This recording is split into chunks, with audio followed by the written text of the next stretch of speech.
최후 진술에서 윤 대통령이 반복하고 또 반복한 건 계엄 선포는 대통령의 고유 권한이라 심판의 대상이 아니란 주장입니다.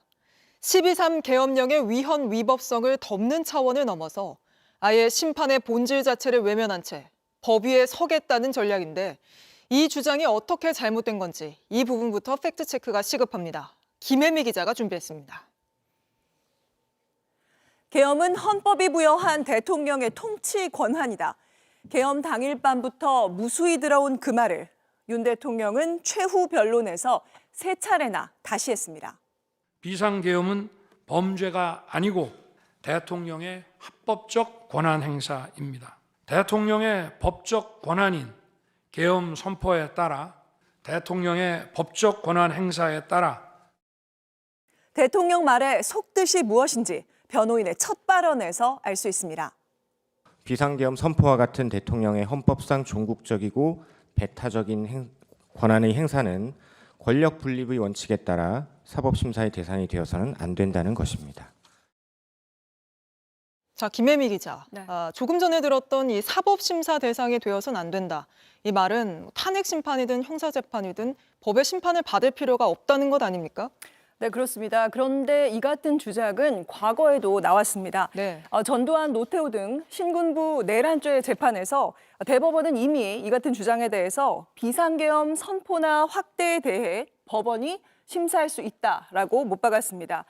만약에 계엄이 법의 심판을 받지 않는 그런 통치 행위라면 네. 우리 헌법에서 국회가 해제를 요구하면 즉시 해제해야 한다라는 이런 통제 권한을 굳이 이렇게 밝혀놓을 필요가 없겠죠. 네, 그렇습니다. 근데 최종 변론에서 윤석열 대통령 측은 또 트럼프 판결문을 들고 나오면서 미국 대통령은 재판을 안 받는다 이런 주장도 했습니다.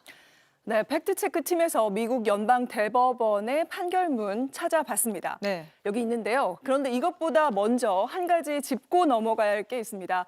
이 판결문은 이 탄핵 심판이 아니라 형사재판에서 대통령의 죄를 물을 수 있느냐 없느냐에 대한 그 판단이 담긴 그런 판결문입니다. 네. 사실 그러니까 탄핵 심판이 대상이 되는 건 미국 대통령이라고 해도 예외가 없습니다.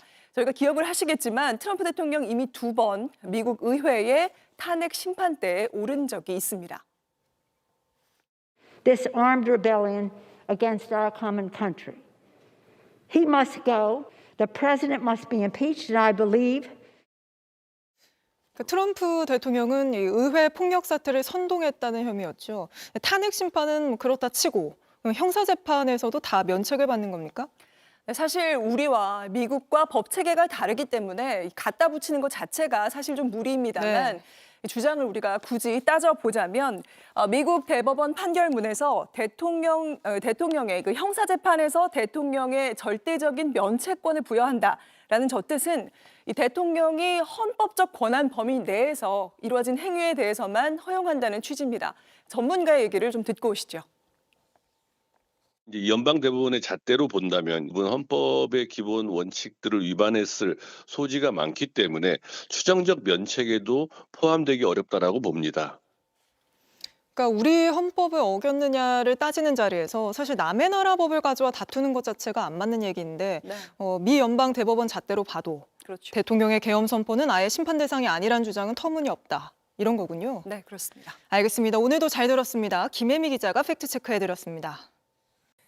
JTBC 뉴스를 시청해주셔서 고맙습니다. 저희는 저녁 6시 30분 뉴스룸에서 뵙겠습니다.